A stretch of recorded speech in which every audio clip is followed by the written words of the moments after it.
Hola, muy buenas tardes. Horas importantes se están viviendo en el gobierno nacional y es natural que haya muchísima expectativa. La carta de anoche de Cristina Fernández, que nosotros tuvimos casi como una especie de adelanto en simultáneo, ¿verdad?, con la llegada a muchísima gente. La carta de Cristina Fernández de Kirchner, por supuesto, que acercó un elemento muy, pero muy importante para conocer lo que estaba sucediendo. Y vamos a empezar el programa tomando de eje esa carta de Cristina Fernández de Kirchner, algunos de los párrafos más interesantes para ver qué es lo que está sucediendo hoy. Pero ahí hay una cosa muy interesante también que tiene que ver con lo que la gente del Destape conversó en esta jornada con Alberto Fernández. Pero vayamos por partes. El rumbo económico. Dice Cristina Fernández de Kirchner: señalé que creía que se estaba llevando a cabo una política de ajuste fiscal equivocada, que estaba impactando negativamente en la actividad económica y por lo tanto en el conjunto de la sociedad, y que indudablemente esto iba a tener consecuencias electorales. No lo dije una vez, me cansé de decirlo. Aquí está señalando que no era escuchada como supone uno que correspondía tratándose de quien es Cristina. La respuesta siempre fue que no era así, que estaba equivocada y que de acuerdo a las encuestas íbamos a ganar muy bien las elecciones. Una mirada equivocada indudablemente del gobierno. Este diálogo tiene que haber existido, de otra forma no lo puede citar Cristina Fernández, y es verdad que en el gobierno existía un gran optimismo y este se llevó hasta las últimas consecuencias. Cuando ya la elección había terminado, todavía el gobierno pensaba que ganaba. Mi respuesta, dice Cristina, invariablemente era: no leo las encuestas, leo la economía y estoy haciendo una lectura de lo que sucede y no me parece que esto se corresponda con lo que el gobierno le estaba señalando. Por ahí pasan algunos de los elementos más importantes.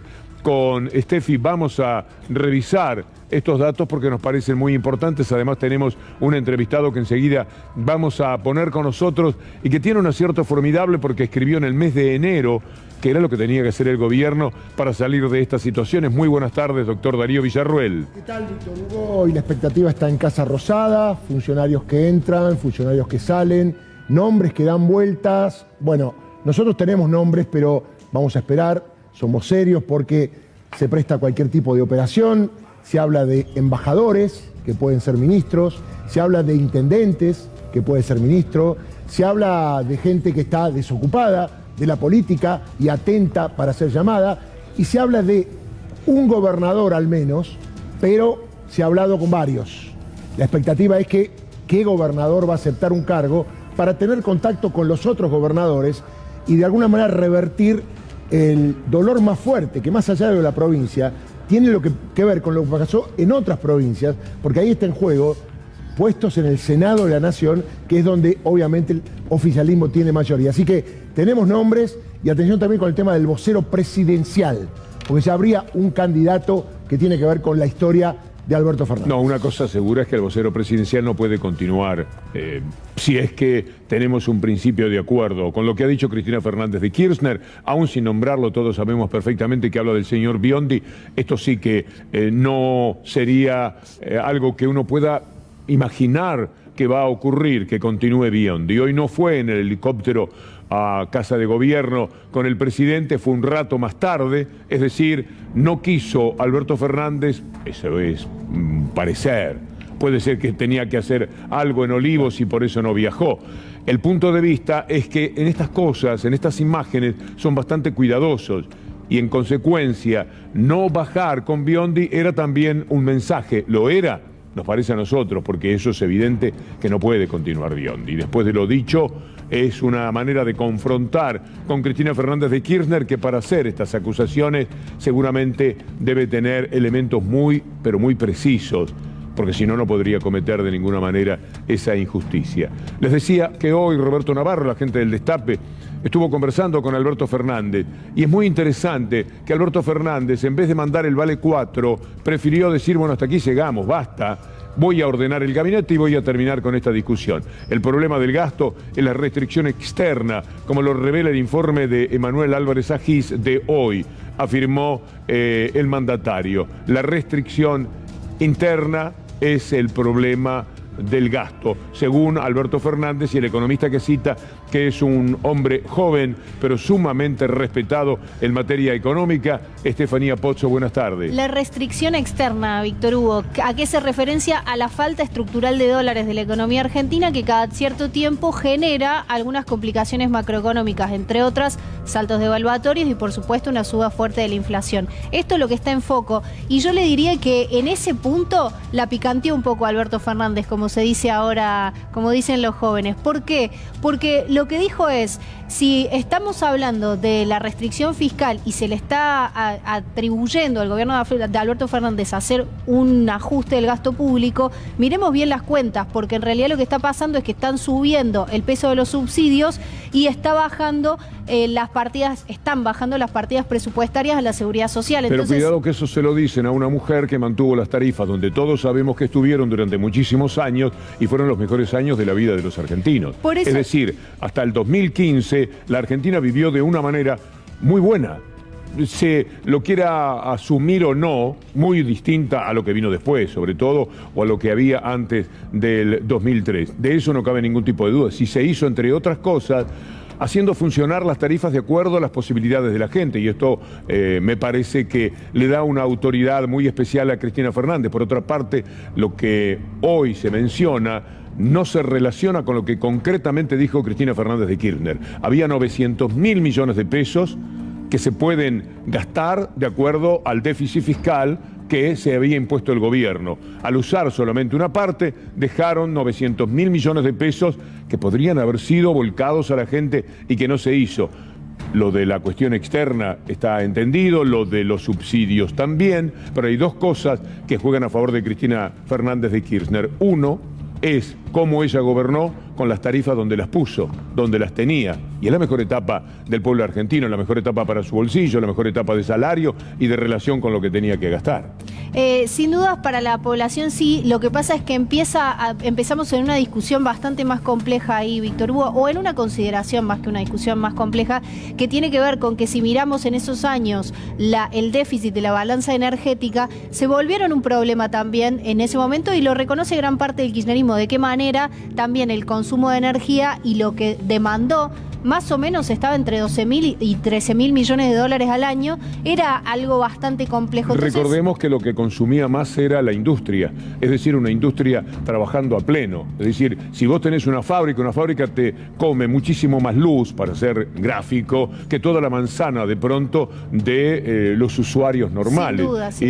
Y si trabajaban a pleno 20 y pico de mil pymes más, cuando vos bajás la palanca de esas 20.000 pymes, por supuesto que estás teniendo un poco más de energía para distribuir, porque esa energía no la estás gastando. Es bien complejo. Es bien complejo. La cuestión macroeconómica tiene estas discusiones. Sin dudas, lo que yo le pondría de subtítulo, de todas formas, por eso es que yo le decía que le puso un poco de picante la respuesta de Alberto Fernández a Cristina en términos económicos, es que está diciendo, la restricción del gasto, lo que nos pone a hablar es en la efectividad. Si estamos gastando subsidios, que además hay una parte de la población, porque todavía no está segmentada, que recibe esos subsidios, que no debería recibirlos, lo que estamos haciendo es no pudiendo por ese dinero en jubilaciones y otras prestaciones de la seguridad social. Entonces parece decirle, estamos con la manta corta y lo que estamos pidiendo acá lo estamos sacando de este lado. Por eso digo que la respuesta de Alberto Fernández es picante. Los subsidios un poco desparejos, o parejos que los hacían desparejos, los hacían distintos, es algo que no tiene manera de corregirse.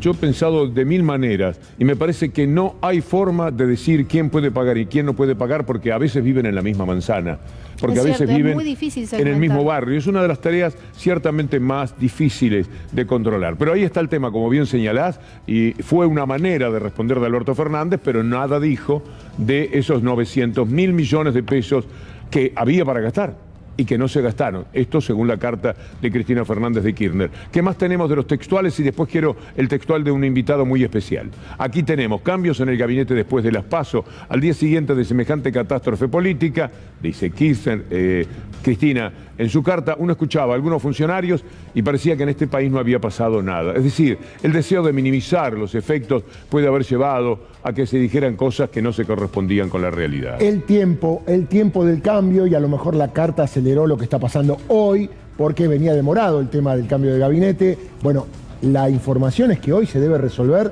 al menos la aceptación de los cargos y difundirlo públicamente. Alberto Fernández habló en off con algunos periodistas y dijo que la unidad no se va a romper, que esto sigue en unidad de acá hasta el 2023 y de ahí en adelante. Es la responsabilidad que tienen, de verdad. Si esto llegase a romperse, estarían defraudando de un lado, del otro, de todos los sectores que ustedes quieran. Porque además de estar defraudando expectativas, estarían defraudando a la historia. Esta es una oportunidad única para tener un frente que se ocupe del gobierno, que esté discutiendo cuánto más menos de subsidios y no que esté discutiendo tarifas de 3000%, porque esto es lo que quieren los mandamases del país. Es una cosa completamente distinta. Si no se discute esto, que casi podríamos decir enhorabuena, como lo decía ayer Leopoldo Moró, que esté en discusión, tendríamos que simplemente decir, bueno, fenómeno, 2000% de aumento de tarifa, ¿les parece bien? Sí, le parece bien a los que viven vendiendo la energía, pero no a los que tenemos que comprar la energía. Les prometí algo especial del invitado. Vamos a ver esta placa, que es muy interesante. Esto fue escrito en el mes de enero de este año. Alguien que también tenía, evidentemente, un espejo que adelantaba para poder decir, el Frente de Todos se divide entre los que piensan que la aritmética del peronismo unido alcanza para hacer una buena elección y los que ven con preocupación un cuadro social agravado por el cierre de empresas, los altísimos índices de pobreza y el aumento de la desocupación. El 23 de enero de este año está escrito. Como sea, el presidente y su vice ya no disponen de tiempo para gobernar sin hablarse. Y lamentablemente la carta da a entender que era poco lo que hablaban, salvo cuando tomaba iniciativa Cristina Fernández. Y si quieren reeditar el éxito de hace 2 años, solo pueden delinear un sendero común hasta octubre y comprometerse a cumplirlo. Y algo más, Alberto no puede fingir que gobierna como si Cristina no existiera, porque el cristinismo lo rodea. Es de una sabiduría esta nota. Yo miré al entrevistado y digo, de tener 120 años, este hombre vivió toda la historia y resulta que es un muchacho joven. Está diciendo, todo esto está repartido en todo el andamiaje de gobierno y sus militantes son los primeros que aparecen anotados cada vez que un funcionario renuncia o es renunciado. Esto lo escribió Diego Genú, que está con nosotros. Hola Diego, bienvenido. Hola Víctor Hugo. Felicitaciones por esa nota, esa visión. Muchas gracias. Es muy sorprendente. Sí, alguien la rescató en las últimas horas del Arcón de los Recuerdos o algún amigo en Twitter y empezó a circular. ¿Y ahora que pasó todo esto, qué pensás?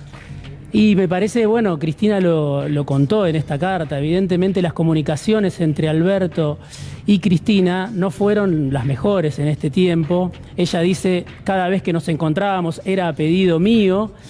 Y bueno, me parece que hay una incapacidad de dialogar o un malentendido de origen. Hay un dato muy interesante para Alberto Fernández, a favor de Alberto Fernández, al que siempre los medios dominantes quieren mostrar como un títere.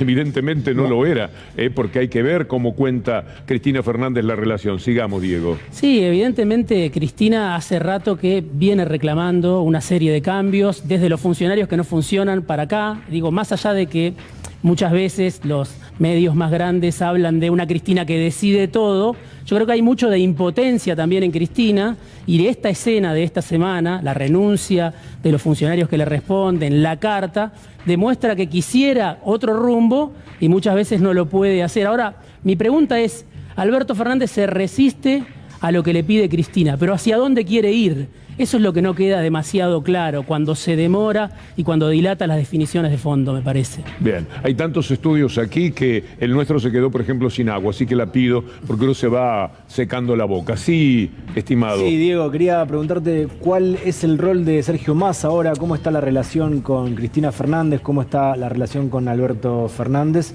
y qué crees que va a aportar de cara a la solución de esta interna. Bueno, Massa es un actor central. Obviamente es un actor que, a mi entender, ya no es el mismo que cuando se incorporó al Frente de Todos. Massa se incorporó al Frente de Todos porque Alberto en el 2019 tenía una obsesión. Decía, Massa es el único que suma votos, 5 puntos, 10 puntos, es el único que nos va a traer un plus. Bueno, de ahí para acá, yo creo que Massa se fue licuando en su capital electoral. Tiene otro valor quizá hoy en el Frente de Todos, pero perdió en Tigre en estas elecciones, ya había perdido en 2017 en Tigre. Entonces, lo que hoy Massa le aporta al Frente de Todos me parece es, por un lado, su sociedad con Máximo Kirchner, una sociedad que sorprendió a muchos porque se empezó a construir desde el Congreso, pero yo diría hoy trasciende las paredes del Congreso esa sociedad, Massa-Máximo. Y después Massa hacia adelante es un jugador muy ambicioso y hoy ya casi nadie piensa en el futuro. a largo plazo en el frente de todos. Ese es el frente, Diego, que tienen que preservar. A muchísimos kirchneristas, por ejemplo, no les gusta Massa. Debo decir, Massa tiene que ver con la cárcel que padece Milagro Sala. Ha sido socio a través del vicegobernador de Gerardo Morales. Y una de las injusticias más tremendas que hemos tenido que sobrellevar son las de los presos políticos, de las cuales la más nombrada, la que más nos duele, es Milagro Sala. Es decir, Massa es un personaje que hay que tragarse, que no es fácil. Bueno, como decís muy bien, ha licuado algunas de esas cosas y efectivamente podría tornarse en una persona más potable, tanto que los indican como el que estaría tratando de encontrar caminos de conciliación. Sí, sin duda. Massa hasta hace muy poco, cuando uno hablaba con colaboradores que estaban cerca de él, hasta hace 2 o 3 semanas, decían que tenía un deseo de saltar al gabinete en algún momento, con un esquema diseñado por el propio Massa, en el que podía venir atado también Martín Redrado, que es un candidato permanente a ser ministro. Bueno, ahora yo no sé si Massa, después de esta derrota, quiere colaborar. Me parece que dio un paso al costado, cumple un papel importante detrás de escena, se reunió en estas horas con Máximo Kirchner, seguramente tratando de que se logre un entendimiento, pero yo no sé si él quiere en este momento exponerse o espera que después de noviembre haya otro clima y ahí lo convoquen. Permitime, Diego, y no te nos vayas, hablar con Nico Munafó, que está en estos momentos en el interior de Casa Rosada. Muy buenas tardes.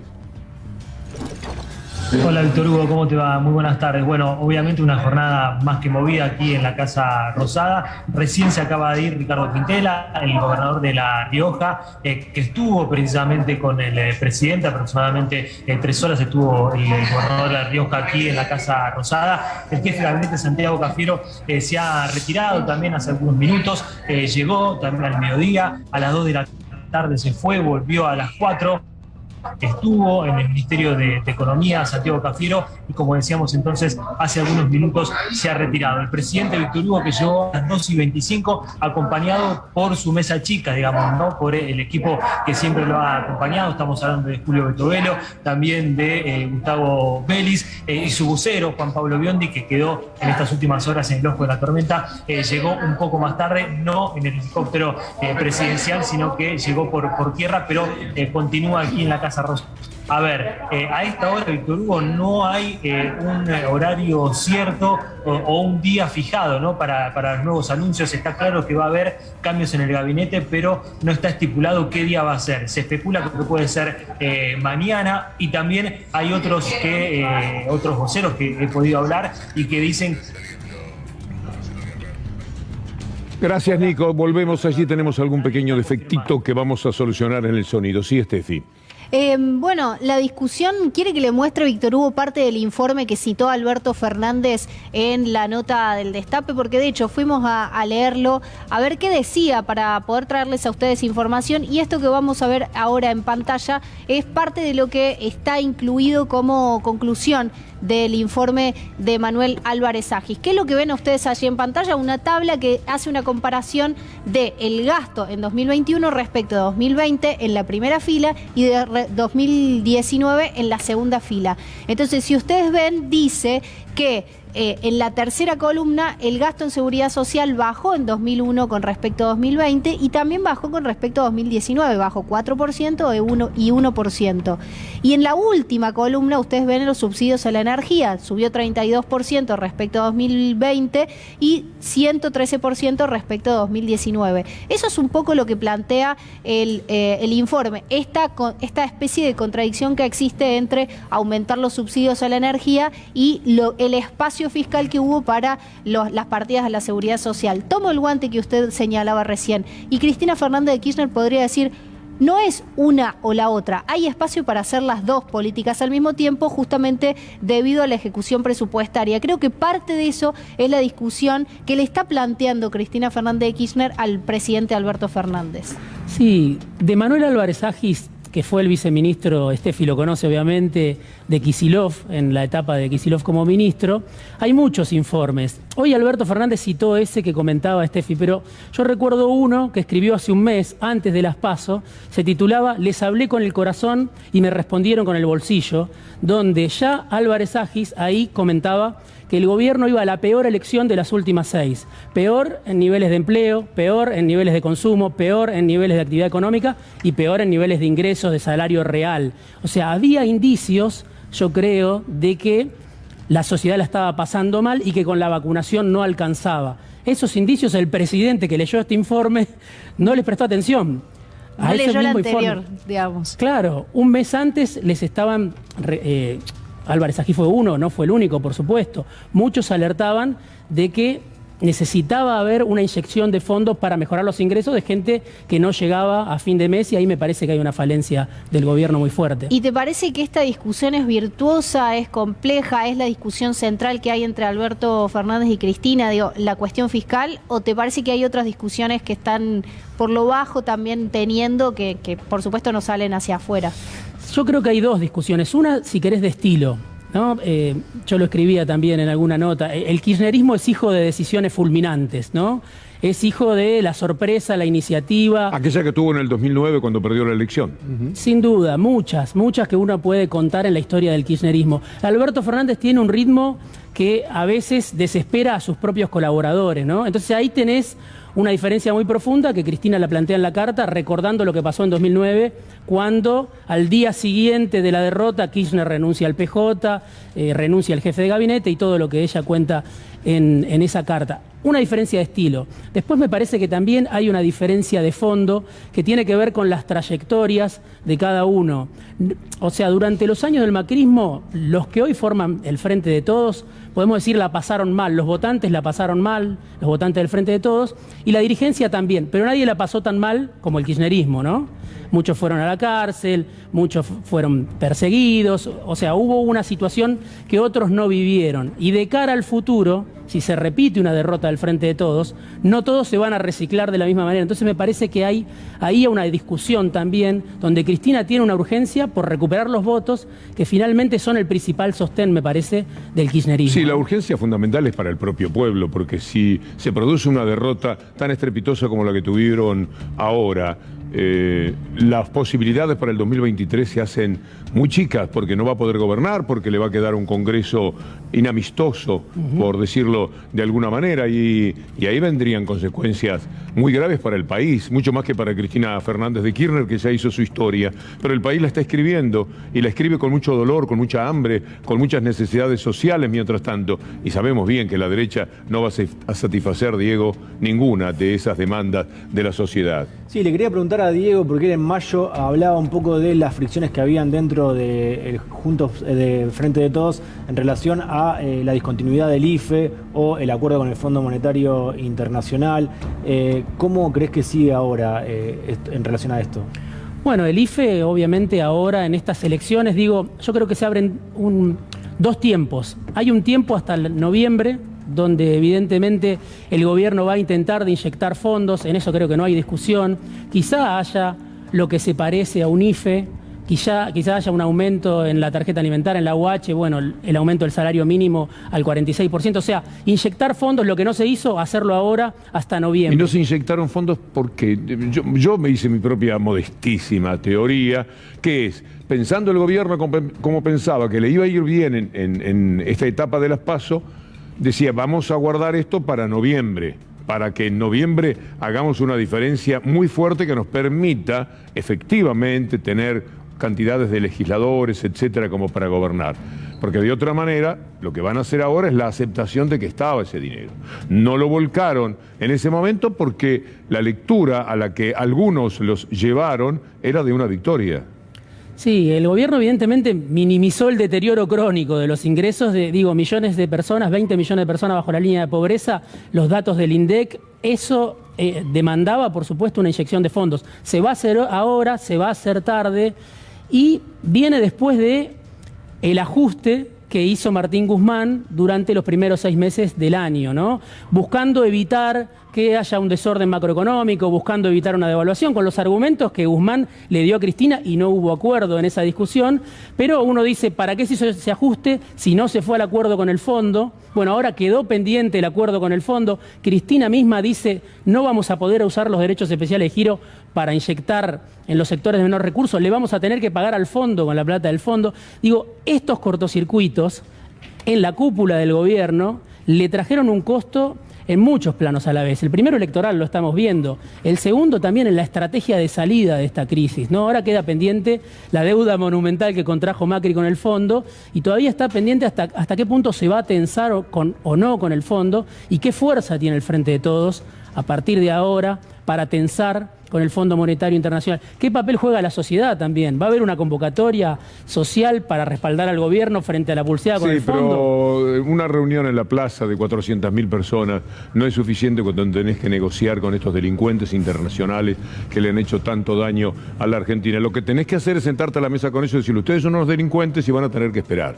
Y jugar muy firme y decirlo, gritarlo en las Naciones Unidas, gritarlo en la Organización de Estados Americanos, aunque la OEA sea algo bastante inútil, es decir, en todos los foros internacionales. Confrontar políticamente, más que con la discusión política, si el Fondo Monetario en algún momento dice, no, yo quiero cobrar ahora. No tiene ningún derecho a llevarse por delante los derechos de la Argentina. Diego Genú es autor de este libro, El peronismo de Cristina. Es un libro especial, Dos palabras para el final sobre el contenido de este libro que me has regalado y que seguramente voy a considerar. Bueno, es un libro que cuenta, porque pasan tan rápido las cosas en la Argentina y son tan vertiginosos los acontecimientos. Por un lado es una ayuda a memoria, podemos decir, de cómo surgió el Frente de Todos, ¿no? ¿Dónde estaban estos protagonistas cuando Macri asumió, por ejemplo, en 2015? ¿Cómo jugaron frente a Macri? ¿Cuáles fueron sus aliados? ¿Cuáles fueron los que apostaron al peronismo del medio? ¿Cuáles fueron los que finalmente volvieron, algunos de ellos arrepentidos, a la costa de Cristina, ¿no? Está esa conformación y después está también el primer año del Frente de Todos. Las dificultades del gobierno, las discusiones, la pandemia, el rol de la Cámpora, el rol de Martín Guzmán. Está en la tercera edición, te ha ido muy bien con este libro, Está yendo es de la bastante gente bien. de siglo XXI. Siempre andan con capos los del siglo XXI, porque ellos fueron los que lanzaron los primeros libros de Adrián Paenza, por ejemplo, que ahora se venden en cualquier parte del mundo. Sí. Y vos también sos un campeón. Muchas gracias. Muchas gracias, Víctor Hugo. El señor Lautaro Maislin. Sí, Víctor Hugo, si bien la agenda está marcada por lo que está sucediendo en el Frente de Todos, la oposición sigue hablando, hay repercusiones y vamos a hablar de, les pregunto a ustedes, un fallido, un sincericidio de Patricia Bullrich. ¿Por qué? Porque reconoció el lawfare contra Cristina Fernández de Kirchner. Lo vamos a leer primero de su cuenta de Twitter y después lo vamos a escuchar. Esto es lo que posteó la presidenta del PRO. Estamos frente a una gran estafa electoral. Quienes nos gobiernan hicieron una alianza para cubrir sus necesidades y no las de los argentinos. A pesar de su enemistad, se juntaron con el objetivo de resolver las cuestiones judiciales de CFK y el lawfare, dice Patricia Bullrich. El pueblo no les importa y acá está dando a entender la persecución judicial que hubo contra La reconoce. la vicepresidenta Cristina Fernández de Kirchner. Víctor Hugo la está reconociendo en ese tuit, pero compartamos el segmento en el que lo decía. Primero porque el diseño institucional que aceptaron ambos era un diseño institucional que tenía que ver con sus necesidades y no las necesidades de la sociedad. Es decir, ellos tenían una absoluta enemistad y por la resolución de cuestiones judiciales de Cristina y la teoría del lawfare decidieron hacer una alianza política a favor de ellos dos y en contra de toda la sociedad. Es muy graciosa esta mujer.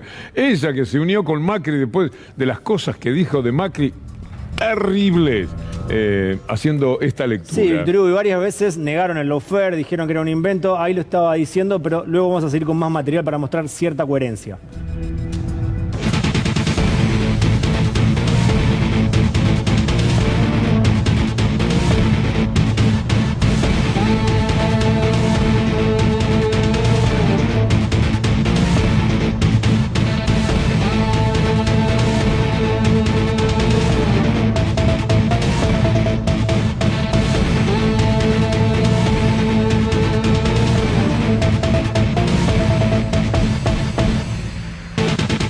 Alerta en C5N, renunció Juan Pablo Biondi, el vocero del gobierno, siempre junto a @Alberto Fernández, rumbo a la vida que queremos. Bueno, un poco ambiguo para entender esto que ha señalado. Ahí está la carta de renuncia presentada por el vocero presidencial. Esto era inevitable. Es una renuncia indeclinable, por supuesto, que se la van a aceptar sin prácticamente leerla.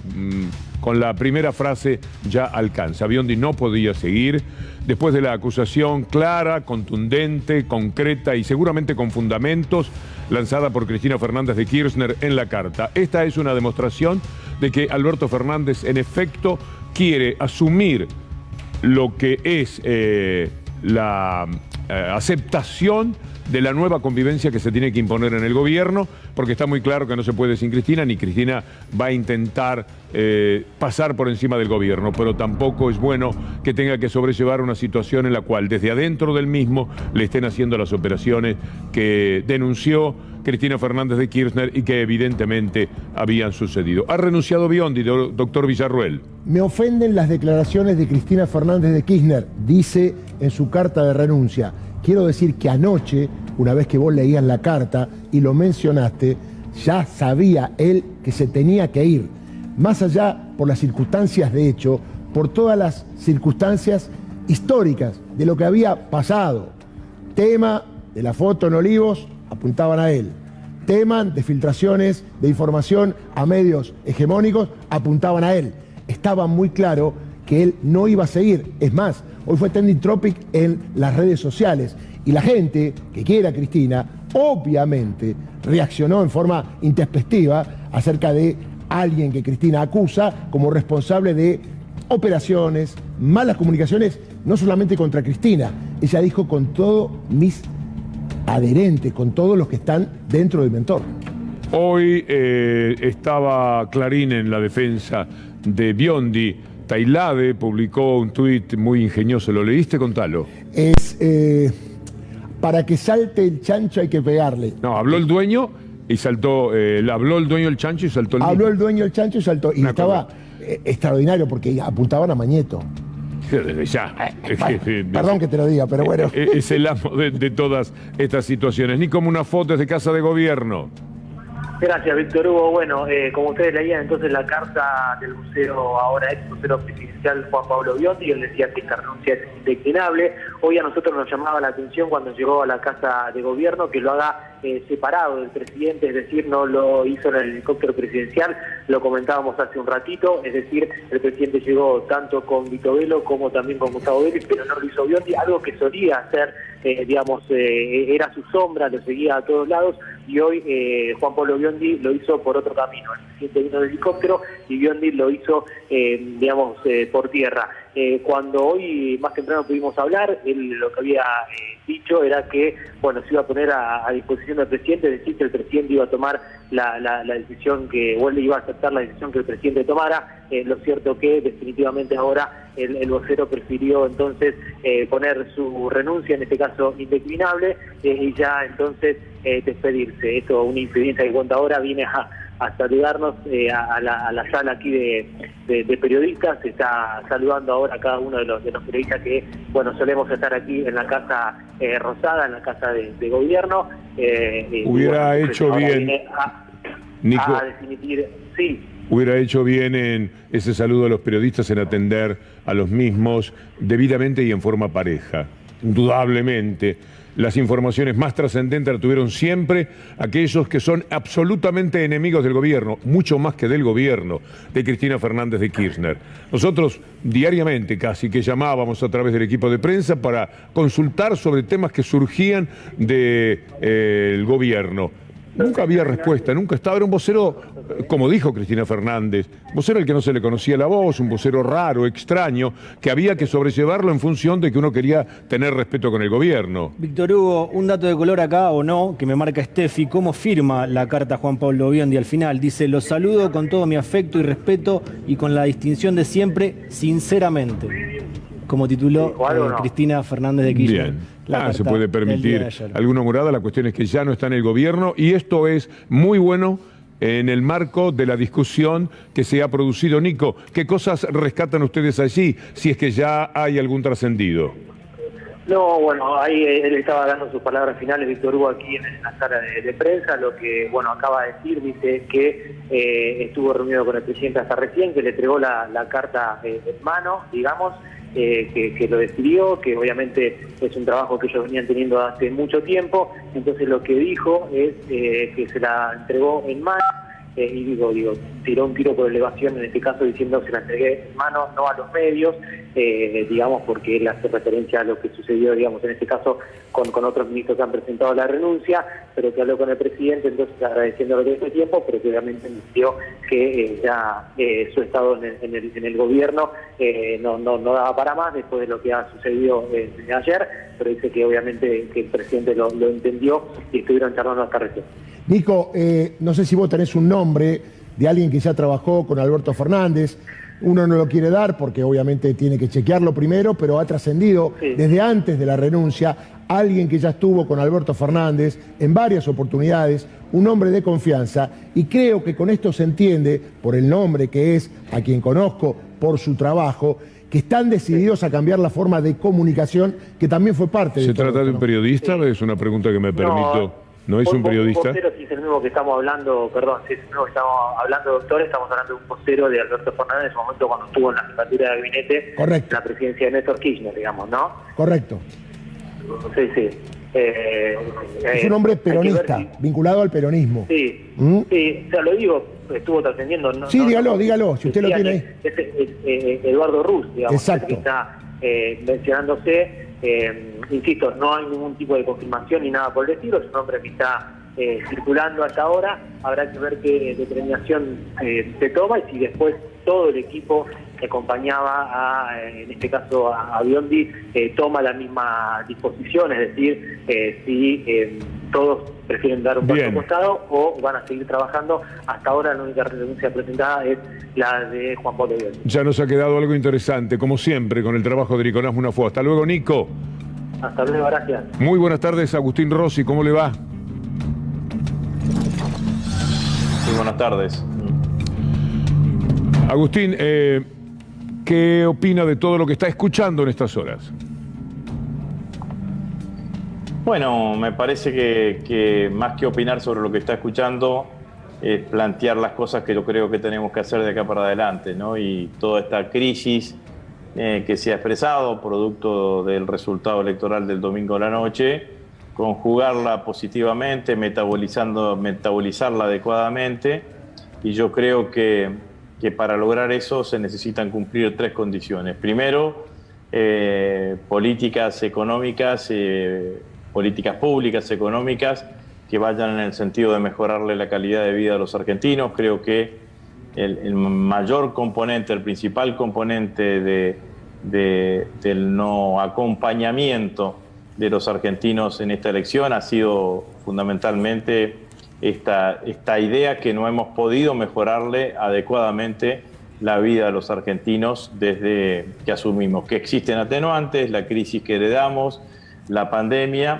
pero los argentinos nos están diciendo, entendemos los atenuantes, pero se necesita más.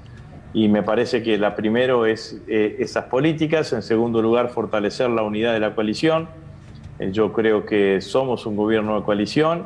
La crisis en la coalición genera crisis en el gobierno. Hay que fortalecer el gobierno de la coalición y la unidad y lograr que los principales líderes, Alberto y Cristina, sigan trabajando juntos como lo hicieron durante casi todo este tiempo.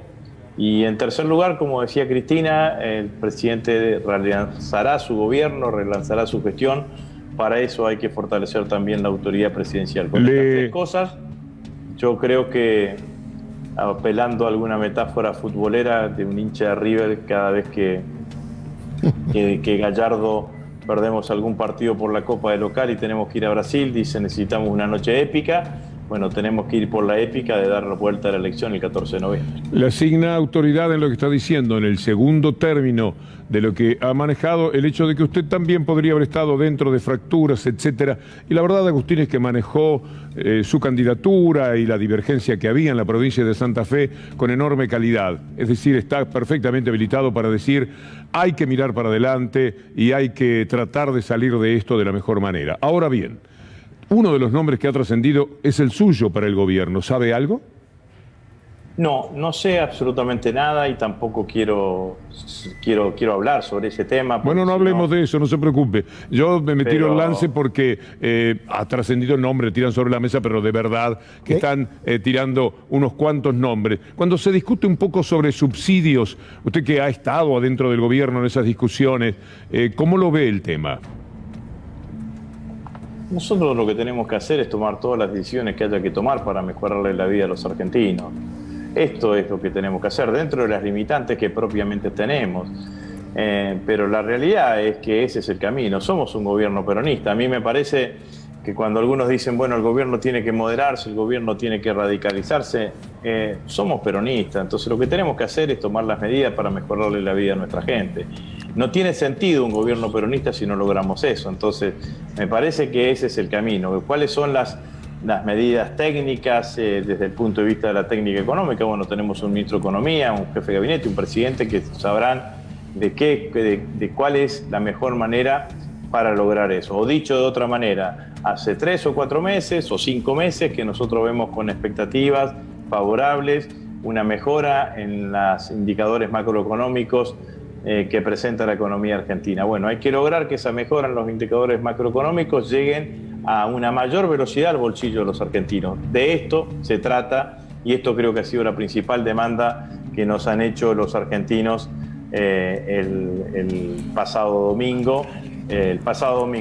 Entendiendo las dificultades que ha tenido el gobierno, que no son de responsabilidad propia, que son heredadas en el caso de la gestión económica desastrosa del macrismo, o que impensadas como ha sido la pandemia, pero nos están pidiendo una mayor atención, nos están pidiendo un poco más y eso es lo que nosotros tenemos que hacer. Es lo que hay que dar. Acá hay una pregunta de Lautaro Maislin, Agustín. Rossi, ¿cuánto cree que descomprime esta renuncia de Biondi de cara a los próximos cambios en el gabinete? No sé si el término que utilizaría sería que una renuncia descomprime, digamos, ¿no? Me parece que todo lo que está sucediendo ahora es en el marco del debate que se generó a partir del resultado electoral del domingo pasado y del hecho de que somos una propia coalición, digamos, ¿no? El resultado electoral del domingo pasado tiene dos miradas, una su contundencia y otro lo sorpresivo. En una coalición siempre son espacios políticos que piensan parecido pero no igual y que obviamente las situaciones como estas por ahí lo que hacen es tensionar un poco más las relaciones, pero no creo que haya una decisión, una renuncia, la llegada de alguien nuevo al gabinete que resuelva la cuestión. Entiendo pensar que es más una cuestión de políticas y obviamente entramos en una nueva etapa de la gestión y en una nueva etapa de la gestión del presidente de la Nación y me parece que de esto se trata. Impecable, como siempre. Muchas gracias, Agustín. Muchas gracias, Víctor Hugo. Un gran abrazo. La Iglesia, cuando decimos la Iglesia, estamos hablando de la cúpula en opción por los ricos, como siempre, como en toda su historia. Hay curas en opción por los pobres y la cúpula eclesiástica es la de la opción por los ricos. Aminorada, amortiguada un poco en estos años porque el Papa es argentino, los conoce a todos y ha tenido una visión humanista, profundamente humanista, que no se corresponde para nada con el humanismo de Cristo en lo que es la cúpula eclesiástica de la mayoría de los países. Y por supuesto salieron a jugar a favor de un establishment que quiere golpe de Estado, que quiere paro del campo, que quiere títulos de los diarios en los cuales destruyan a este gobierno. Vamos a ver qué es lo que queremos decirles con esto. Presidente, queda poco tiempo.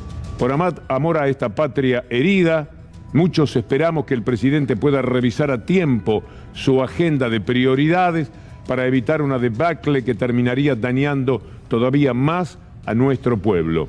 Lo hemos visto muy entretenido con el aborto, ahí empieza el paso de facturas, viva el presidente si efectivamente esta es la visión que la cúpula eclesiástica tiene de él, la marihuana, que es un tema que avanza en todo el mundo, bien por el presidente, mal por el firmante de esta nota, y hasta la eutanasia, un derecho que cada día tiene más adeptos en todo el mundo. Él representa a una iglesia retrógrada que toda la vida juega un par de siglos atrasada. Mientras los pobres y la clase media tenían otras hondas angustias que no obtenían respuesta. Las hondas angustias vienen de toda una historia neoliberal que las cúpulas eclesiásticas en opción por los ricos han apoyado toda su vida. En los últimos meses se vio una potente avanzada para imponer un lenguaje no binario y, por supuesto, también eso le molesta. Estas 4 líneas son demostrativas de por qué la Iglesia juega, Darío, de la manera que la vemos habitualmente. Me extraña el tema de le queda poco tiempo. ¿De nombre de quién le queda poco tiempo? El presidente fue elegido por 13 millones de personas, hubo una elección de medio término, ahora va a haber otra vuelta y finalmente en el 2023 se verá. Digo, esto de la iglesia de hablar de cosas que no les gusta y echarle la culpa al presidente. Digo, ¿quién tiene que atender mucho a los pobres, no? Porque algo que no dijeron, ¿vos viste la palabra pandemia? Yo no la vi, ¿eh?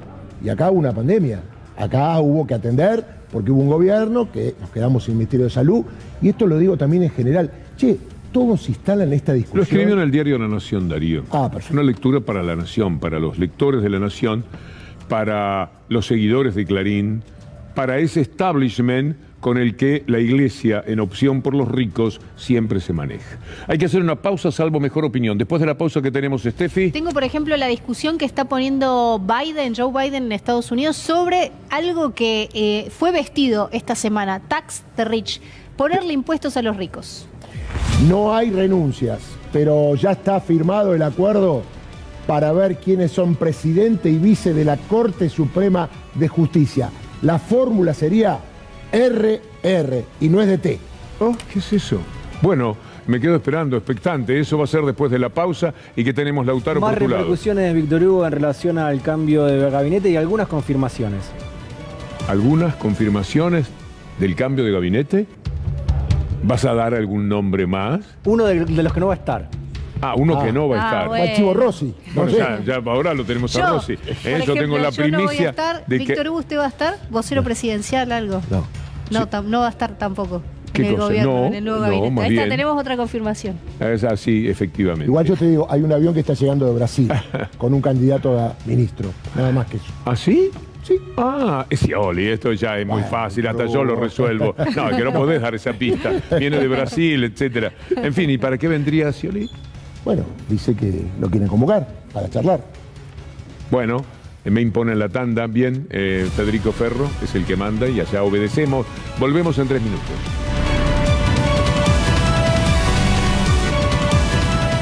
Hoy temprano la gente de Roberto Navarro conversó con el presidente Alberto Fernández. Una charla que fue muy importante, que nos trajo alivio y tranquilidad, porque indudablemente la carta de anoche y lo que él le había dicho a Página 12 traían un encontronazo. Esto no se puede disimular. Cuando Alberto Fernández dice voy a ordenar el gabinete y terminar con esta discusión, las próximas horas serán claves para los cambios en el equipo ministerial, lo tengo bastante avanzado.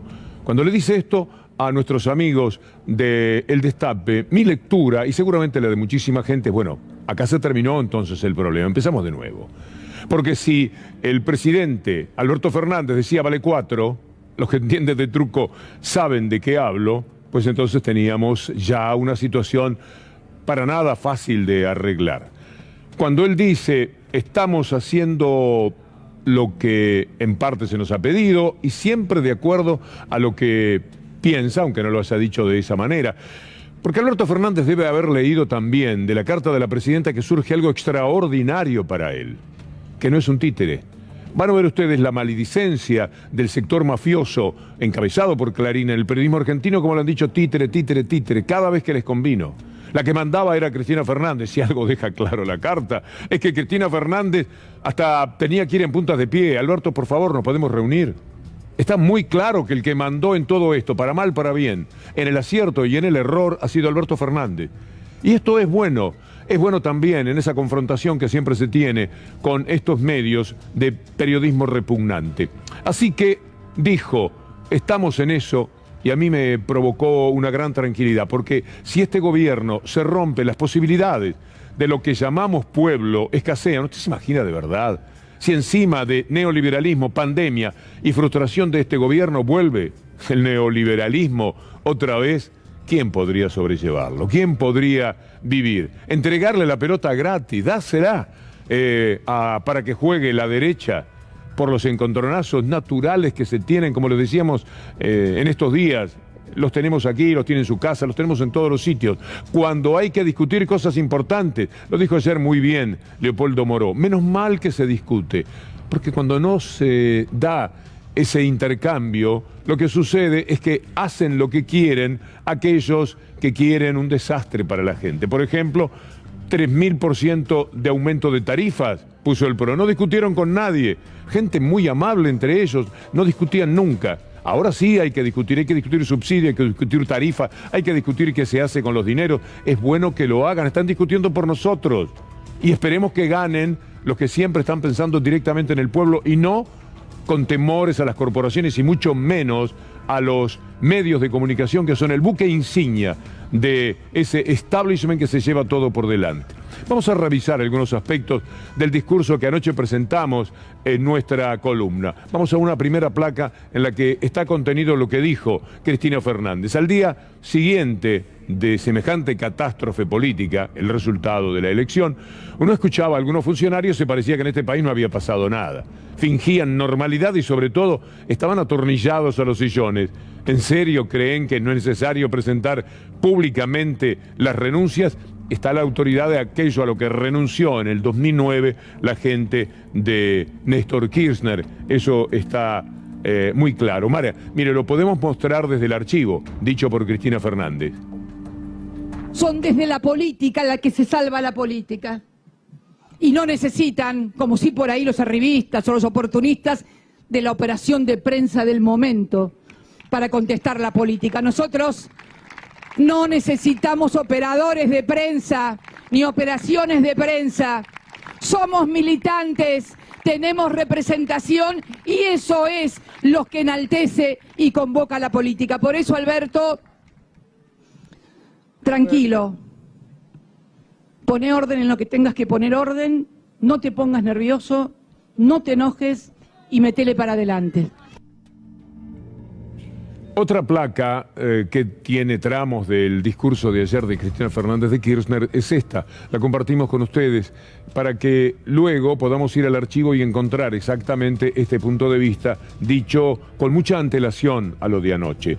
Señalé que creía que se estaba llevando a cabo una política de ajuste fiscal equivocada, que estaba impactando negativamente en la actividad económica y por lo tanto en el conjunto de la sociedad y que indudablemente esto iba a tener consecuencias electorales. No lo dije una vez, me cansé de decirlo. Bueno, ¿quién manda? Manda el que no escuchó a Cristina Fernández de Kirchner. Para bien, para mal, lo importante para Alberto Fernández queda muy claro en la carta de Cristina quién es el que tomó las decisiones, quién es el que estaba convencido de lo suyo. Escuchémosla a Cristina.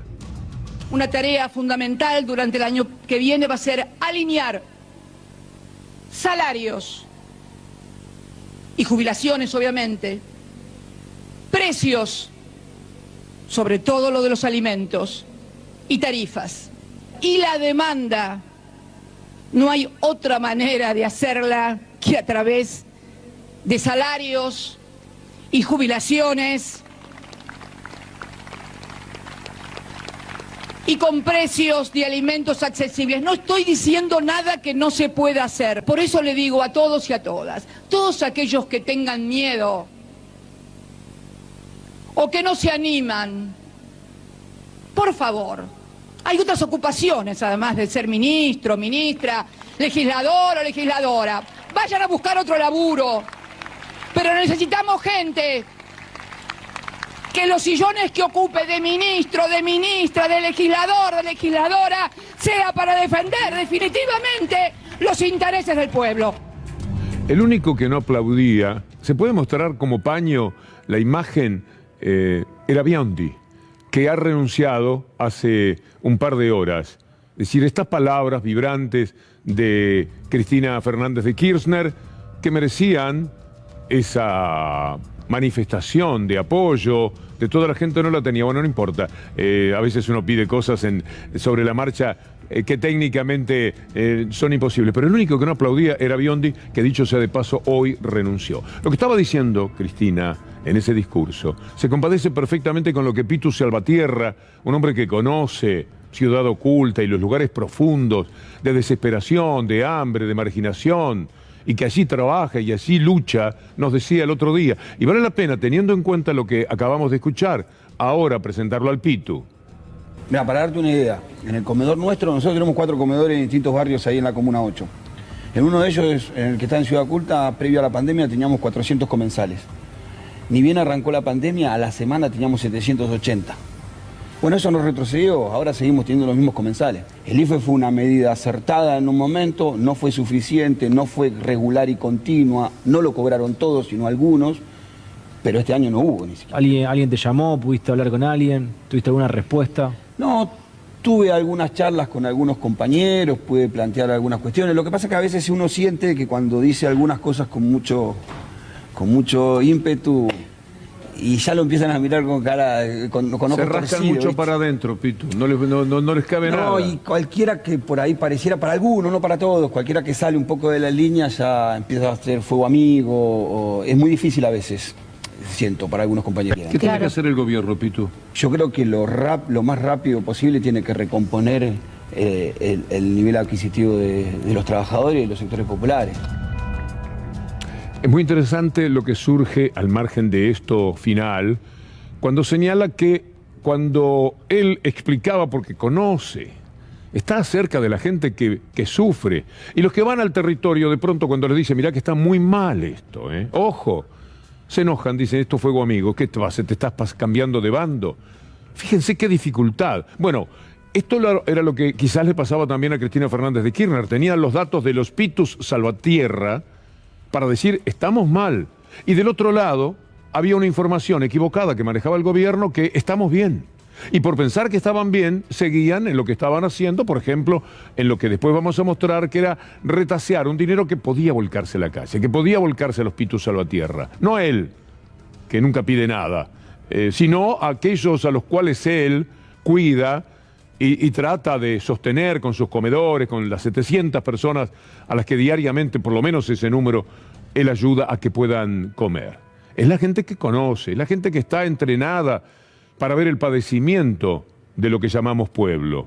Esto se le escapaba al gobierno, porque yo también en algún momento pensé, por lo menos va a empatar el gobierno, no iba a perder de esta manera. Yo no me afiliaba para nada a la idea de que se iba a ganar estrepitosamente. Cuando llegaban las cifras, el día de la elección, a mí me asombraban, y yo decía, el gobierno que con un empate tendría que estar fantástico, porque con la vacunación y a toda la maravilla que se hizo contra la pandemia, todo lo que se luchó, le faltaba este plus, y además estaban los brutales enemigos que hicieron desconocer por completo los méritos notables que el gobierno tenía, para mi manera de ver las cosas en ese sentido, y ponían muy arriba, como si se preocuparan verdaderamente de eso, ponían a los pobres.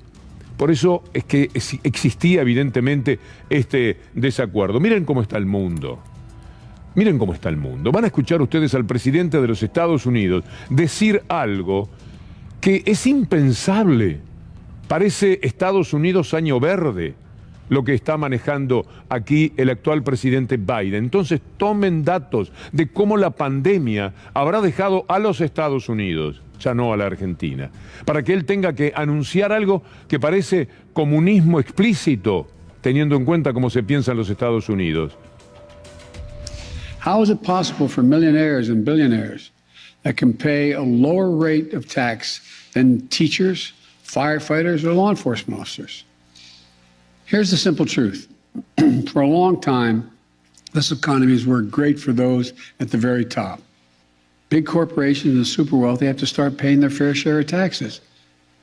It's long overdue. I'm not out to punish anyone. I'm a capitalist. If you can make $1 million or $1 billion, that's great. God bless you. All I'm asking is you pay your fair share. Pay your fair share, just like middle-class folks do. But that isn't happening now. Today in this country right now, the top 1%, for example, evade an estimated $160 billion in taxes that they owe each year. Not new taxes, taxes that they owe. Pero cuando aquí se planteó por una vez el impuesto a las grandes fortunas, salieron todos los voceros y voceritos y chiquitaje de nuestra profesión a sostener que era una barbaridad. ¿Cómo le iban a pedir una vez en plena pandemia y con la gente muriéndose de hambre a aquellos que lo tienen todo y que si lo tienen todo es porque son unos genios que por su cuenta hicieron todas esas fortunas? No fue el Estado el que le puso las rutas, el que los ayudó siempre. Mire, en todo hecho que vea de lo privado exitoso, piense que el Estado estuvo en el arranque. En la inmensa mayoría de los casos es así, pero los genios no querían pagar un centavo, ni uno, de lo que era por una vez el impuesto. Así son. Imagínense la lucha que hay para cobrarles los impuestos. Yo he sabido que el CEO de un medio de comunicación, que muchas veces menciono por su gangsterismo mediático, en algún momento en la FIP estaba con un sueldo que era un poco más alto que el mío, que era un buen sueldo. Pero imagínese, 80.000 veces más, no, 1 millón de veces más que yo tiene, y que de usted ni hablemos. No quieren pagar los impuestos. No quieren todo el dinero y todo el dinero llevárselo. Y no es posible, algo tendría que quedar aquí. Cuando Cristina Fernández de Kirchner en la carta de ser habla de operaciones, las operaciones consisten en que esa gente, esos gángsters del mundo mediático, son abastecidos desde adentro de los gobiernos. ¿Usted por qué cree que las primicias siempre las tiene Clarín, Nación o Infobae? Bueno, porque trabajan mucho mejor que nosotros. ¿Sabe cómo le hemos preguntado al tal Biondi las cantidades de preguntas que le hemos hecho a los periodistas? Una sola vez respondió, cuando el tema de la fiesta de Olivos. Ahí decía, no están así, ojo, cuidado. Única vez, en 2 años. Es muy poco, es muy raro ese tipo de voceros. Hoy renunció, por suerte para el gobierno y por suerte también para este mal momento que se ha vivido y que empieza a arreglarse. Enhorabuena, lo estemos diciendo. Vamos a ver la parte en la que Cristina Fernández habla de las operaciones de las que fue ella víctima. Ella, ¿hasta cuándo? Desde adentro. No voy a seguir tolerando las operaciones de prensa que desde el propio entorno presidencial, a través de su vocero, se hacen sobre mí y sobre nuestro espacio político. Las operaciones son permanentes y finalmente solo terminan desgastando al gobierno. Es increíble que no lo adviertan. Es una pena tanto daño autoinfligido. Hoy renunció y puso con un sentido humorístico al final una despedida en la que escribió la palabra sinceramente. Como nos permitimos decir al principio, algo muy bueno para Alberto Fernández y muy malo para los mentirosos, aunque van a seguir mintiendo dentro de un ratito, ya empiezan otra vez, que Alberto Fernández puede decir, aquí está el títere. ¿Ustedes no decían eso de mí? Bueno, miren lo que es la carta. Miren las quejas que tiene que presentarme Cristina Fernández de Kirchner, que nunca la llamé, que tenía que pedir para que la recibiera, que ella pensaba de una manera y yo le decía, no tenés razón. Y ya no estoy discutiendo sobre quién tenía razón. Estoy afiliándome a la idea de que ese hombre que preside la República estaba de presidente claramente. La carta es una maravilla para Alberto Fernández en ese sentido, porque mire las cosas, las barbaridades que han dicho pivoteando sobre la palabra títere. Cristina, ha intervenido el gobierno directamente, sin disimulo. Esto que parecía una presunción periodística es una absoluta realidad palpable a cualquiera que haya observado los movimientos.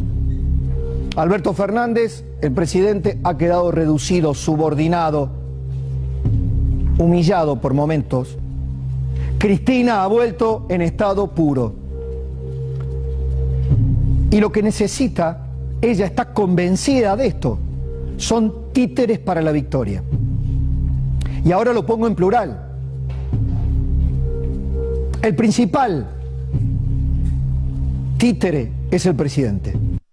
Y cuando afirmo que Alberto Fernández es el testaferro político de Cristina, es por lo que veo, es una opinión. Va a ser un títere, porque en realidad, a ver, y no lo digo solamente como, digamos, para decir algo en tuit que genere... A ver, dejemos, escuchémosla a ver pero la por qué conozco lo a Cristina. Que es una marioneta, es una especie de muñeco vaciado, al cual, por supuesto, Cristina lo va a manejar a su antojo. Juez, usted que es un hábil empleador de términos del diccionario cordobés, si tuviera que utilizar alguno de ellos para definirlo, ¿cuál sería? Oh, un títere de Cristina, claramente. Claramente una marioneta. Y que el presidente se ha convertido en un verdadero fantoche. Sí, digamos, parece el títere de Cristina. Mire, en una sola jugada, Cristina dejó al presidente de la Nación como un títere, al ministro que está negociando con el Fondo Monetario como un pobre muchacho. Se da cuenta, ¿no? Creo que sí, que es demasiado evidente. La carta de Cristina Fernández tiene el dato muy firme y muy sólido de que si algo no es Alberto Fernández, es un títere. Las quejas de Cristina son casi dramáticas. Una mujer que presidió 2 veces el país, la mujer que lo eligió, Alberto Fernández, nunca es llamada, nunca es convocada. Si lo dice porque es verdad. Porque si no, Alberto Fernández diría, no, así no puedes mentir. Esto no va. Lo aceptó, porque esto ha sido evidentemente así. Porque Alberto Fernández tomó distancia. Mire, terminó la elección y uno supone, yo me imaginé que además de la presentación que habían hecho juntos, a la madrugada, al otro día, no nos olvidemos que son 2 personas que hablaron mucho, arreglaron un buen entuerto que tenían entre ellos, hablando, queriéndose, en la soledad de las discusiones casi de madrugada que mantenían. Es un episodio humano muy interesante de cómo pudieron limar todas las asperezas que habían surgido, particularmente del lado de Alberto Fernández. Así que esta persona, cuando termina la elección, uno supone que llama o que se conecta y pasan otras 24 horas y Cristina Fernández dice, bueno, me va a llamar en algún momento. Y no. ¿Dónde está el títere? No, es un hombre muy plantado en sí mismo, en sus convicciones, en sus ideas y con su gente. Pero títere para nada. Por eso estas mentiras que cotidianamente dice, porque de la misma manera, al rato trataban de decir que Alberto Fernández es un autoritario, cuando por ejemplo le ponía a las tarifas un límite. No pueden cobrar más del 5%, le decía el mafioso de Mañeto, y Mañeto decía que ¿quién es? Un autoritario, se lleva todo por delante, y el diario ponía el autoritario de Alberto Fernández, cosas por el estilo. Es diabólico lo que hacen. Tenemos que aprender a leer este tipo de cosas porque si no nunca vamos a entender nada. Vayamos a los aspectos que están en discusión. Lea conmigo porque estas son formas de entender qué es lo que se está discutiendo en estos momentos. Por favor, ahí tenemos. El gobierno acelera el gasto y destina 600 millones por día a planes para las organizaciones sociales. Mire qué mentira. Es decir, qué mentira darlo como el concepto. El gobierno lleva gastado 600 millones, la Nación, igual que Clarín. Se hablan por teléfono y se ponen de acuerdo para mejorar el poder adquisitivo. Lo decían porque el 29 de agosto del 2021 estábamos muy cerca de las elecciones y ellos querían decir que estaban metiendo mucha plata, mucho dinero. Con una nueva modificación presupuestaria el gobierno amplía el gasto en casi 9.000 millones, que es una monedita comparada con la cifra que no estaba gastando el gobierno. ¿Hay uno más o 2 más? A ver, por decreto el gobierno amplió el gasto público en casi 710.000 millones. Va a ver usted cuál es la verdad de toda esta historia. Vayamos al último, de un problema recurrente, el gasto público, siempre con el gasto público. De la carta surge claramente este dato. Vayamos ahora a la placa teniendo en cuenta todas estas insinuaciones, mentiras, medias verdades, visiones sesgadas, porque no siempre necesitan estrictamente mentir. Como siempre, sinceramente, el año pasado, con ocasión de presentarse el presupuesto, se estableció que el déficit fiscal iba a ser del 4.5% del PBI sin pandemia, lo pensaban. A partir de marzo del 2021. Sin pandemia, 4.5. Vamos a dejar ese número, como si no hubiera existido la pandemia. A agosto de este año, A 4 meses de terminar el mismo y faltando apenas unos días para las elecciones, el déficit acumulado ejecutado en este año era del 2,1% del PBI. Faltan ejecutar, según la previsión presupuestaria, 2,4% del PBI, más del doble de lo ejecutado, y restando solo 4 meses para terminar el año con pandemia y delicadísima situación social. Aquí también, entonces, viajaba en el vientre de todas estas mentiras, algo que es bueno que sepamos a través de la carta de Cristina Fernández. El gobierno no estaba tirando dinero a la marchanta, ocurría todo lo contrario, no es la palabra ideal, amarretear, no, estaba sujeto a la presión de hagámoslo mañana, soltemos el dinero mañana, no sé qué era lo que pensaban, pero el dinero estaba previsto y no lo ejecutaron. En 2,1% y 4,5% a 420.000 millones de pesos cada punto, estamos hablando de 900.000 millones de pesos, que por ahí el gobierno podía lanzar a la gente para que lo del Pitu Salvatierra y sus comedores y lo de todo lo que se vive en el conurbano profundo, no solamente de Buenos Aires, sino de Mendoza, de Córdoba, etcétera, tuviera una situación muy aliviadora, por lo menos una parte de ese dinero. Quiere decir que ni títere, ni gastador a ultranza.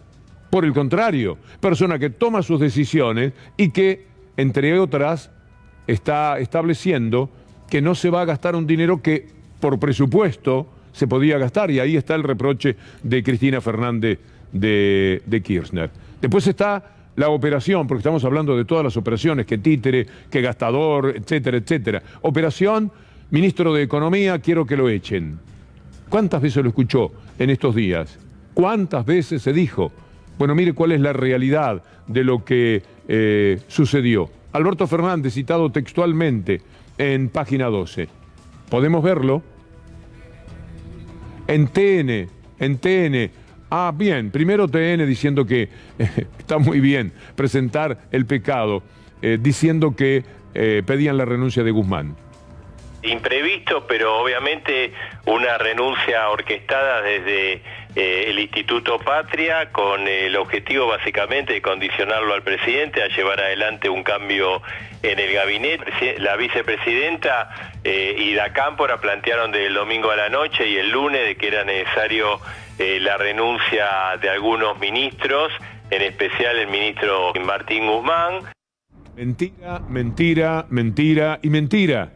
No era cierto, lo dijo Alberto Fernández, jamás me pidieron su renuncia, y lo dijo Cristina Fernández de Kirchner en la carta de ayer, pero además se supo antes de la carta, porque el principal trascendido que hubo, la única cosa a la que nos podíamos aferrar en estos días en los que lo que escaseaba era una información verdadera, era a que nos dijeran Cristina Fernández hace decir a quienes están a su lado que ella no pidió la renuncia de Martín Guzmán. Una mujer con esa personalidad, si hace algo, lo sostiene, lo mantiene, pero le guste a quien le guste y a quien no le guste, mala suerte. Así que no pidió la renuncia de Guzmán. Y mira cómo lo decían, que el domingo a la noche, como si hubieran hablado, como si hubieran estado en conocimiento cabal de esto. Operación Cristina presiona, desde adentro del gobierno. Operación La Cámpora presiona, desde adentro del gobierno. ¿Quiénes? Bueno, hoy ha renunciado la persona a la que señaló Cristina Fernández. ¿Sería el único? Ojalá que sí, porque de lo contrario sigue habiendo caballos de Troya, enemigos que trabajan adentro para destruir al gobierno, porque el que no entienda que atacando a Cristina Fernández de Kirchner, uno de los más dañados es el propio presidente, es que no entiende nada. No hay manera de hacer operaciones contra los compañeros, contra las personas que tanto han tenido que ver con Alberto Fernández como presidente. Es una barbaridad. Bueno, miren a lo que llegó la mafia de Mañeto hoy. En estos momentos usted puede leer, sacaron a Nisman, como siempre, el trauma acá que apareció por sorpresa. Análisis. Esto está, usted abre a la mafia y se encuentra con este título. Nisman, el trauma acá que apareció por sorpresa en plena guerra del gobierno. Son las cosas que dijo la diputada Vallejos, algunas cosas que dijo la diputada Vallejos, por ahí una mención a la pasada, no tiene nada que ver con la realidad. No apareció para nada el tema Nisman, salvo en ese audio que ha dado muchas vueltas y que ha sido particularmente controvertido y que este hombre usa para destruirnos todos los días. Es decir, la destrucción es mucho mejor que la construcción de algo que pueda servir al pueblo si no le sirve a él. Y en eso estamos. Nisman hicieron reaparecer. Títere le hace decir él y los Zaguier a su gente. Títere, mirá qué lindo títere viene a ser Alberto Fernández, cuando la persona que lo ayudó a ungirse presidente, y la que fue 2 veces presidenta, y la que es su amiga, no recibe otra cosa que el distanciamiento impuesto desde el gobierno. Pero estas son las operaciones que se han realizado. Vamos a ir a otra placa del discurso de Cristina Fernández de Kirchner. El macrismo no es opción, porque esto tiene que ver con la sugerencia de la mafia diciendo que hay que llamar al PRO, causa gracia en el fondo, llamarlo a Macri para ver si se arregla esto. A Macri, Bullrich y compañía, para que vengan con la data de Manieto, los Aguirre, etcétera, con el manual de estilo de ellos, para ver si esto se arregla. Estoy convencida que será imposible solucionar los problemas que dejó el macrismo de bajos salarios, altísima inflación, endeudamiento vertiginoso con acreedores privados y la vuelta del Fondo Monetario Internacional con un préstamo de 44.000 millones de dólares, etcétera, etcétera, etcétera, votando al macrismo o votando a sus ideas. Pero es lo que ellos están pidiendo, escúchelos. No, porque un plan tiene que tener credibilidad, claro. Con lo cual una convocatoria a los opositores ya no es una opción. Casi te diría que va a ser una obligación desesperada. Pero, la pregunta es... ¿Qué es la oposición? ¿Qué es el neoliberalismo que gobernó? ¿Quiere recordarlo? Muy rapidito le pido a Federico Ferro y a nuestro director, porque es algo conocido, que lamentablemente hay que repasar de vez en cuando, porque los que dicen que venga el macrismo a ayudar a este gobierno no tienen en cuenta, o quizás sí. En la era Macri se destruyeron 234.000 empleados registrados, empleos del sector privado. Destrucción de empleos, no gente que solamente se quedaba sin trabajo. Sigamos, muy rapidito. El salario en dólares perdió el 55% en los 4 años de Macri. ¿Qué más pedían estos señores a través de sus voceros? Estoy viendo la foto ahí de los dueños de La Nación. Según datos del gobierno, Macri destinó casi todo el préstamo del FMI a pagar deuda. Jugaban con eso. Tensión por la economía. Mauricio Macri elimina 10 ministerios y desplazan a los vicejefes de gabinete. Esta es la gente que podría venir a arreglar la situación. ¿Algo más? Macri definió el coronavirus como una gripe un poco más grave. Imagínense el que vendría a ayudar. El gobierno de Macri había dejado vencer más de 2 millones de vacunas. El gobierno de Macri había hecho eso. Lustó presentó ahora, mire la gente a la que llaman, un proyecto para eliminar indemnizaciones por despido. Es decir, algo más contra el pueblo, contra el trabajador, no se puede urdir, imaginar, concebir y querer llevar adelante, como efectivamente va a suceder. Ahora un guiño, un chistecito que hay de Pichetto, un poco en el final, me dirá Federico Ferro, porque tenemos algún recuerdo.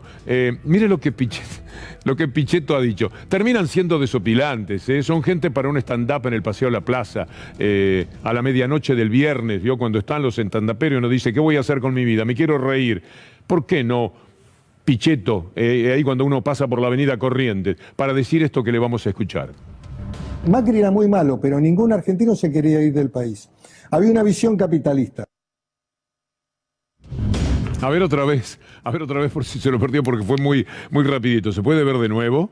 Macri era muy malo, pero ningún argentino se quería ir del país. Había una visión capitalista.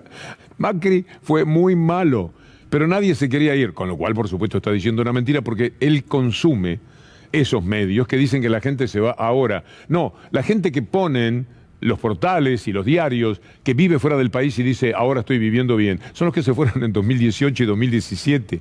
Cuando uno va a toda la nota, haga una prueba con cualesquiera de los títulos que han puesto, se encuentra con que gente que no se fue ayer, no se fue durante la pandemia, porque además no había cómo irse durante la pandemia. Es la salida más baja de argentinos al exterior que se haya dado posiblemente en la historia. Pero ellos son capaces de jugar con eso. Y juegan con todo esto, y dicen títere, mintiendo, y dicen gasto superlativo, mintiendo, y dicen pedido de renuncia del ministro de Economía, mintiendo por razones muy claras.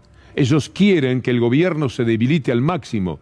Por suerte, Alberto Fernández está, según mi lectura, yendo a donde tiene que ir, a sus compañeros, abrazarse con ese frente que crearon y que no se debe destruir porque es una esperanza, una formal esperanza para lo que llamamos pueblo. Bueno, lo que ellos quieren es el golpe, la caída de Alberto Fernández, un golpe blando, como sea. ¿Porque es un títere o porque es autoritario? ¿Porque gasta mucho dinero o porque se durmió y no gastó el dinero que correspondía? Siempre lo que ellos quieren es que un gobierno de cuño progresista, por usar esa palabra, pueda salir airoso, pueda salir exitoso. Les iría muy mal, porque hicieron muy buenos negocios mientras estuvo el macrismo al que ellos pusieron en el poder. Por eso todos estos inventos tan dolorosos. Y por eso este clip que le vamos a presentar sobre el golpe que quieren dar. Cristina, en su locura autoritaria, en su resentimiento, optó por tirar del mantel de la democracia e intentar un golpe palaciego contra su títere. Bueno, está resistiendo el presidente Alberto Fernández un golpe político muy fuerte de Cristina Kirchner y del sector que se referencia en Cristina y todavía la respalda, básicamente lo que está identificado con la cámpora. Esta decisión la tiene que tomar el presidente, que es él tendría que denunciar un autogolpe, él tendría que denunciar ante la OEA un golpe.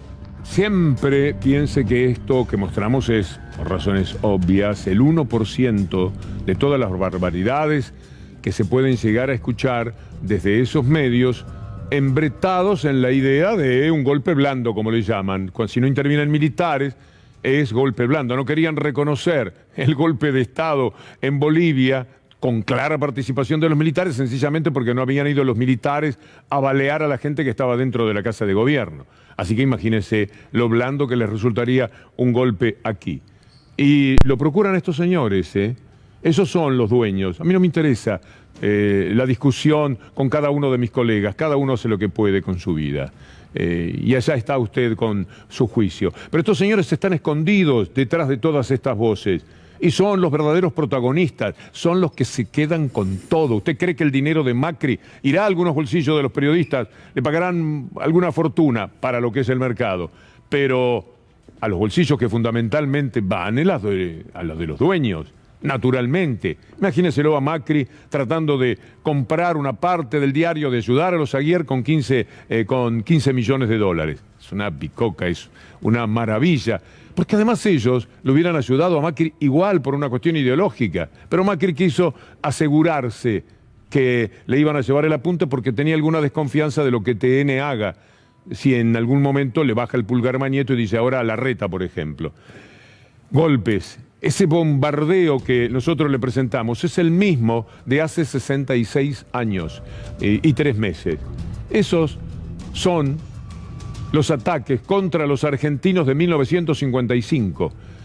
Esto se convirtió en bombas mediáticas. Ahora no tienen necesidad de matar a la gente. Hacen que la gente directamente se muera, como ocurrió con la pandemia. Todas las bombas ahora son de los títulos, de las noticias, de las tapas y de los zócalos. Mire esta tapa que vamos a compartir con ustedes.